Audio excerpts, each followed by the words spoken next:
حضرت علی رضی الله عنه یو ډیره مفیده او ډیره د حکمتونو د فایدو ډکه خبره کړې ده. معارف الاسلام اداره هغه وایي چې اذا تم العقل نقص الکلام، چې کله عقل پوره شي نو بیا د انسان خبرې کمې شي، هغه کمې خبرې کوي. د دین بزرگان همیشه هغه دا وینا کوي چې تاسو خبرې کمې کوئ.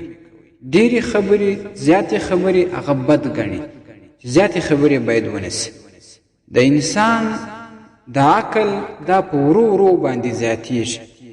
علماء کرام فرمایي چې کله حیوان پیدا سي نو هغه ته څه لږ عقل ورکولی شي، کله د هغه روح پیدا سي.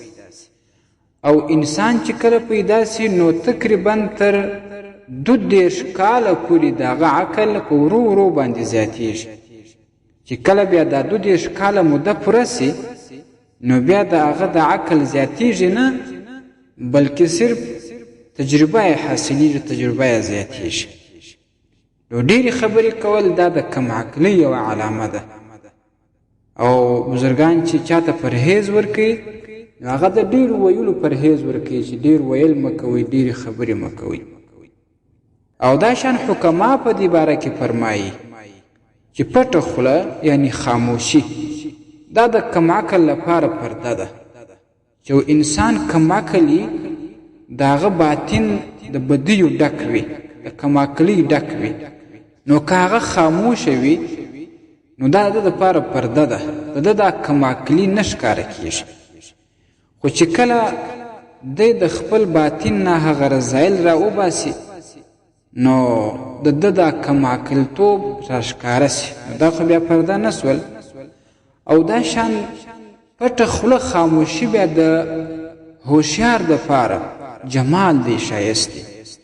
او نبی صلی الله علیه وسلم هم دا خبره کړې ده چې که یو څوک په الله رب العالمین باندې او د آخرت په ورځ باندې یقین لري نو هغه دې ښایسته او د فایدې خبرې کوي.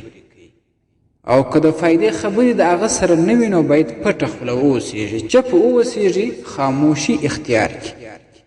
امام شافعي رحمه الله وایي چې کله تاسو خبرې کوئ نو په دې خپله خبره کې یو ځل سوچ کوئ، فکر کوئ.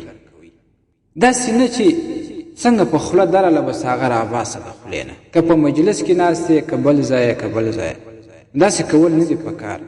په دې خپل خبره کې اول باید سوچ وسي، که چیرې په دې خبره کې یو مصلحت و، یو فایده ورباندې مرتبه وه نو بیا دا خبره وکړه. او که چیرې مصلحت و فایده نه یې پکښې دا خبره له خولې مه راباسه.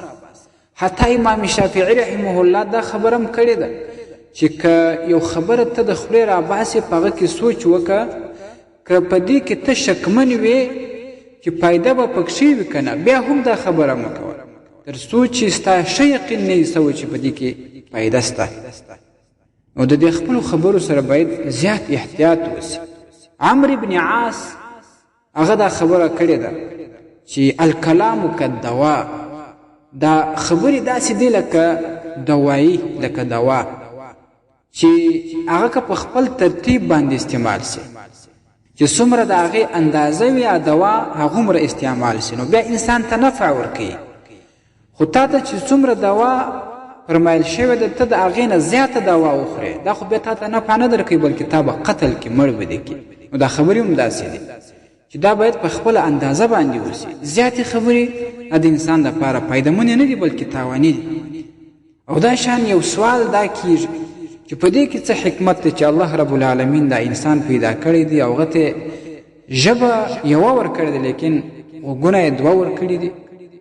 نو حکما د دې جواب دا کوي چې په دې کې هم د الله رب العالمین حکمت دا دی چې انسان باید خبرې لږ وکړي، د خلکو نه ښایسته خبرې، د فایدې خبرې، د علماو نه، د صلحاو نه، د نیکانو خلکو نه خبرې زیاتې واوري. دې کې هم حکمت دا دی. نو غرض دا دی عزیزانو چې د خپلو خبرو سره د خپلې ژبې سره احتیاط پکار دی. دا ژبه داسې ده چې انسان ډېر زیات په دې باندې ضررمند کېږي هم خپل ځان ته به هم ورباندې تاوان ورسي، بل به هم ورباندې ضررمند کې. نو په خپلو خبرو کې، په خپل کلام کې د مخکې نه باید احتیاط وسي، سوچ وسي چې که د فایدې خبره واغه وکړي، ورنه باید د زیاتو خبرو نه انسان عقلمند اجتناب وکړي.